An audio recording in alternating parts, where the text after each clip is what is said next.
You guys miss me yet? It's only been like, what, 2 months? And I'm already back to talking about this godforsaken community. Alright, so today we're going to be talking about Mango, who's been the center of quite the controversy over the past few weeks. If you somehow haven't seen the news yet, last month Mango was at Ludwig's Mario Kart event where they basically turned Mario Kart into a drinking game. During this event, Mango sexually harassed multiple female streamers, and overall just made many people at the event very uncomfortable. Pretty cut and dry stuff, like you didn't need a YouTuber to tell you that this is wrong. So rather than simply regurgitating the same surface level opinions that you guys have probably heard a million times over the past few weeks, I want to take the time to explain the full story from the beginning to show how the situation is a symptom of a greater issue within the Smash community as a whole. Mango is one of Melee's most legendary and iconic players, widely regarded as the greatest player of all time. Even though that's objectively not true, he has amassed the largest and most notable fan base out of any player in the game. His aggressive and flashy gameplay, combined with his reckless, rockstar-esque personality, make him a fan favorite within the community.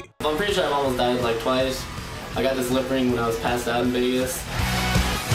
I've been arrested almost like 8 times just because I'm always talking smack to the cops. Like, I never back down, dude. Now, I think it's important to keep in mind that when this documentary episode was released, Mango was just 21 years old at the time, which is younger than I am now. That episode, and some of you will probably see it and be like, oh, he's just drunk, stupid fuck. But I was a drunk, stupid fuck. But I think if that's your first time, like, seeing me, that's not good. Like, you don't get it. I talked to the sponsors or whatever, and they were like wondering, like, you have a drinking problem or whatever. And this looks bad.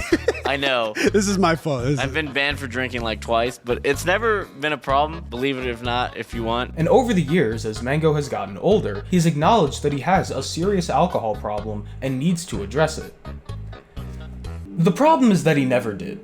For years, while Mango continued to be the Joey Chestnut of alcohol, the community just kinda accepted it as if it were just a normal part of the Mango brand and not an occupational hazard that would ever come back to bite him. Earlier this year at Genesis X2, Hungrybox defeated Mango 3-1 in Losers Semis, eliminating him from the tournament. He would go on to defeat Wizzy in Losers Finals and double eliminate Triff in Grand Finals to win the event, marking his first major victory in almost 3 years. And that's it! And that's what HBox wins! It's been 2.5 years! This tournament was truly a massive moment for HBox. But not for the reasons you may think. Whenever I beat Mango at a tournament, there is a recurring theme that happens. Starts to drink. Why? He was basically like playfully swinging at people, and his hair was kind of crazy where you can tell he's been drinking for like 2 hours. So I go outside, he looks at me. He's either barefoot, or one foot is falling out of his USA Crocs. And he said, I hate you, Juan. And I hugged him and I said, you know I take a bullet for you, you dumb mother. He's like, I know. He tried to check me in the balls mid-hug, and I said, you're a cheap shot. And he said, come here. So I take off my coat jacket. He turns around, snap call. He sees me do this. He turns around, snap call, takes off his jacket, his phone, and then he rips off his jersey. So he's shirtless and his shorts. And then we start. Oh. Right? And I tackle him. We fall on the ground. And that's when I know it's getting bad, because a security guard ran up to us. No fighting here. I don't care. I don't care if you play fighting. You can't fight here. You can't do it here. And I get up and I said, we're good. When I walked back into the bar, Mango didn't just try following me. He grabbed his jersey, tried to at me. The problem was he started to hit the security guard. And I looked at him and I said, bro, you need to tone it like Mango. You're gonna call the police. Like, chill. And then this iconic clip happened.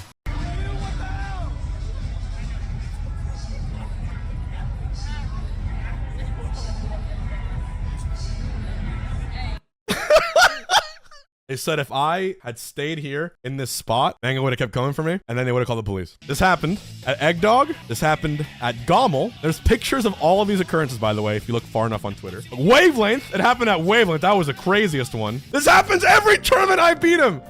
Every tournament I beat him. Not only was this incident not the first of its kind, but it occurred just earlier this year, and the community looked at this and said, oh well, that's the Mango, and moved on as if this were just another day in the Smash community. Also, you'd think Mango would have learned his lesson by age 33, that drinking copious amounts of alcohol and getting into fights is kind of cringe, but instead, he decided he didn't go far enough, I guess. Fast forward all the way up to Mario Kart in June. Mango Mango, once again, consumes a ton of alcohol and ends up having yet another alcohol-induced incident just a couple months after the one at Genesis. And while this specific case was uniquely bad, another incident was always bound to happen, not only because Mango failed to address his pattern of behavior, but also because we as a community failed to recognize the problem and hold him accountable sooner. In response to the situation, Mango was banned on Twitch for a week, banned from the Smash event Supernova, and was let go from Cloud9 Esports, the organization he had been the face of for over a decade. Mango played stupid games, won stupid prizes, and by the looks of it, accepted the consequences and has taken a step back. Now, while I do believe in redemption and think it's a good thing that Mango says he's going to reevaluate his relationship with alcohol, I need you guys to remember that he's said this kind of stuff in the past already, and it's led to no meaningful changes whatsoever. So while I don't think Mango's punishment should be permanent, there first has to be some serious self-reflection and growth before we can even begin to discuss a return. Empty promises just aren't enough anymore. Anyways, this was pretty much the extent of my opinion when I initially heard that this happened. Originally, I didn't even intend on making a video about this since it's a pretty open and shut situation, but then I started watching more clips from the event. And that's when I realized that the situation was so much worse than I initially thought. Before we continue, I first have to give a quick reminder that personal accountability is the most important thing and supersedes everything else. At the end of the day, the only person at fault for Mango's actions is Mango. He is a fully grown adult and should be treated as such. With all of that being said, similar to how for years the Melee community gave Mango's behavior a pass, there appeared to be a severe lack of effort from the attendees to intervene and stop Mango, and sometimes they were just blatantly encouraging him. Mango, what are you doing? Give Mango water. Look at this motherfucker. I gave him the beer. Yep. Let him know, bro. Let him know. Dude, can we zoom in on that? Oh, by the way, that's the streamer Stans, who has seemingly avoided any criticism for giving Mango more alcohol and telling the cameraman to zoom in on Mango as he was clearly making Cinna uncomfortable. I wish I would have seen it in the moment. I mean, I was talking with other people that were there and we're like, dude, every time we looked at Mango, he was just humping Ludwig. Can we zoom in on that? I've seen Mango 10 times drunk like this. That's right. That is true. he hasn't That peaked is yet. very true. this isn't Pete. No. This is like stage 2. Honestly, this is sober. He's not fighting anyone. I remember when a few years ago when the satirical gaming news website Hard Drive made a pretty standard Smash players are pedophiles joke, and Aiden Calvin decided to respond by saying the main thing that sucks about the pervasiveness of this joke is that it arises from a time and effort to surface victim stories and ban offenders from returning to events, and the reward, other than having a safer community, is being labeled as if the behavior is tolerated. Well, by the looks of it, Mr. Calvin, it appears as though you and your buddies are willing to tolerate quite a bit, actually. All of this begs the question, where was Ludwig? My main goal at any event is that the people who are participating have a good time. And I dropped the ball yesterday because not only did people not have a good time, some people had like an explicitly bad time. Like they were uncomfortable, wanted to leave early, needed to leave early. And that's like ultimately my fault, right? That's on me. Because not only is he the host of the event, but remember, Ludwig knows Mango. They've been friends for years. It's not like he was inviting a random streamer to his event. And he was fully aware of Mango's history with alcohol. Mango is like an alcoholic. Mango can drink 30 beers and act the same he does off no beers. He's a machine of a He man. said he had 7 beers already today. If you ask him how many beers he's had lifetime, it's probably above 10,000. This event is really him. He's the two-time champion. He's never lost. So here's a novel concept that may sound revolutionary. How about you don't invite your alcoholic friend to a drinking-centric event, especially when he just had an alcohol-induced incident a few months ago? Or, if you really feel that Mango's inclusion at the event is mandatory for some reason, then you should at least keep an eye on him and make sure that he isn't drinking too much. Or, if that's not an option, at the very least be ready to pull the plug and step in if and when he starts making people uncomfortable. Now, obviously it's not Ludwig's or anyone's job to personally babysit Mango and hold his hand through the entire event. Personal accountability supersedes everything. But we got a new PB! Guys, Mango just blew a .25! Hey everybody! Mango just blew a .32! Just to be clear, that is dangerous. That's not good. That's not good. That's dangerous. Let's up those numbers! In this percentage range, you'll likely have alcohol poisoning, a potentially life-threatening condition, and experience loss of consciousness. Honestly, forget Mango. How do you let any of your guests drink that much without showing at least some concern? Let's up those numbers! How is this even funny to you? Personally, I don't drink, so maybe I'm just a loser who doesn't get it, but this is supposed to be your friend. Not only is he your friend, but he's a friend who is an alcoholic and clearly cannot control himself when he drinks too much. Nearly every red flag that could have been present was. How do you see him blow a .32 and want him to drink more alcohol? You didn't at any point think to step in and say, hey, maybe you should put down the cup? And then what truly pisses me off is that after the fact, while addressing the situation, Ludwig took as little accountability as possible, as if he did nothing wrong at all. No accountability for enabling Mango and encouraging him to drink. No accountability for doing basically nothing while Mango was harassing women. You killed Mango? Not even a little bit. I don't know if you're memeing or genuine. I feel zero guilt. I don't feel guilty at all. I think this is his own actions because he's his own man. He's an adult man. And sure, Mango is an adult. He has his own autonomy. He is responsible for his own actions. But Ludwig, saying this as if your actions were reasonable regardless of the outcome is just insane. Obviously, nobody could have predicted that it would end this poorly. But again, this wasn't Mango's first alcohol-induced incident.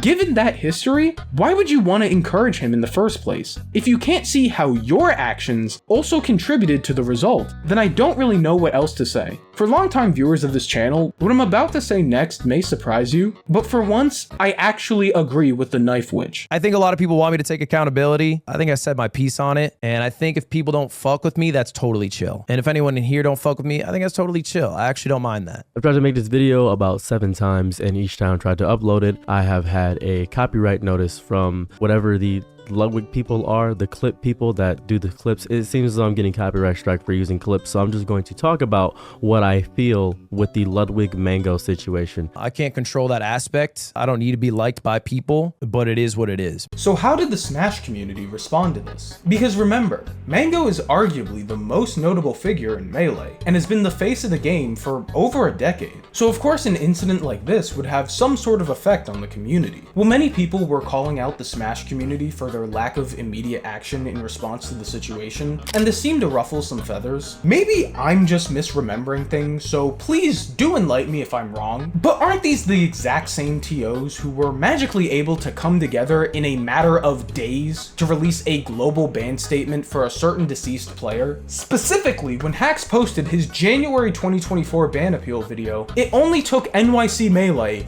2 days to release a ban statement. Why hasn't this happened for Mango yet?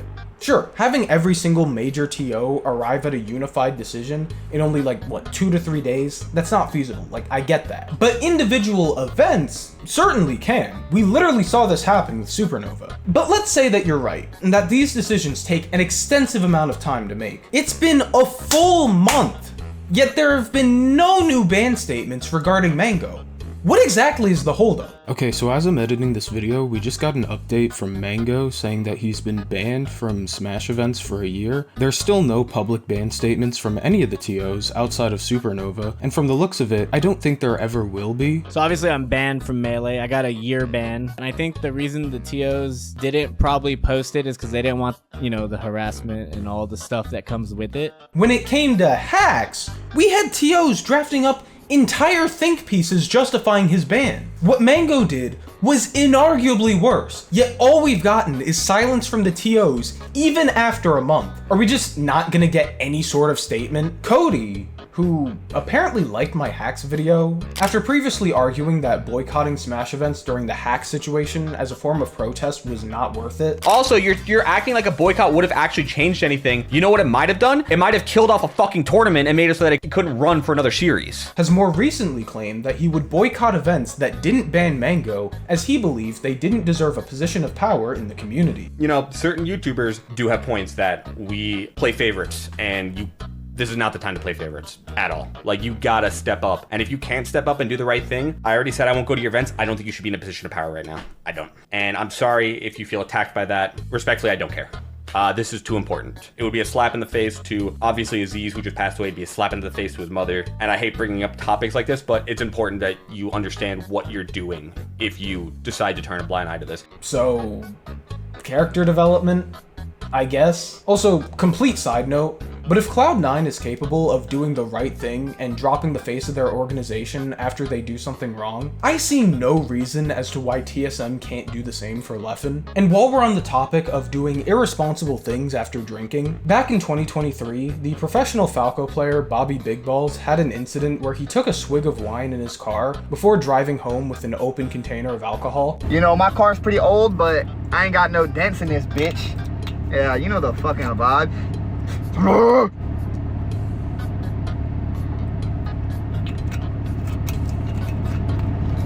feeling like Michael Jackson, man. I'm feeling like the king of pop right now. No kisser. I only bring this up because at the time I said that it didn't warrant a permanent ban and that Bobby should have the chance to grow from the situation. So to see a recent clip of him saying this. How far did you have to drive for the tourney? I drove like 12 hours and I was drunk the whole time, low-key. But please don't tell anybody.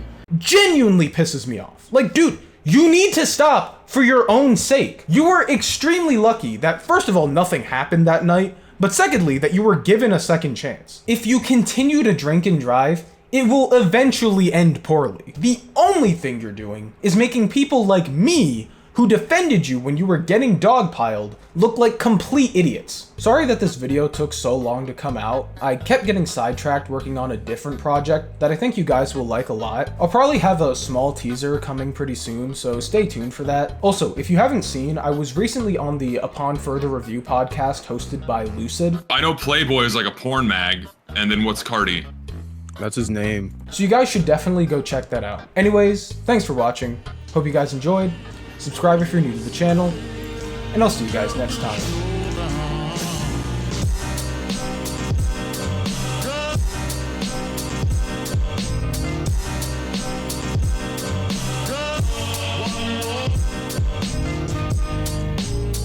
Also, if you haven't seen, I was recently on the Upon Further Review podcast hosted by Lucid.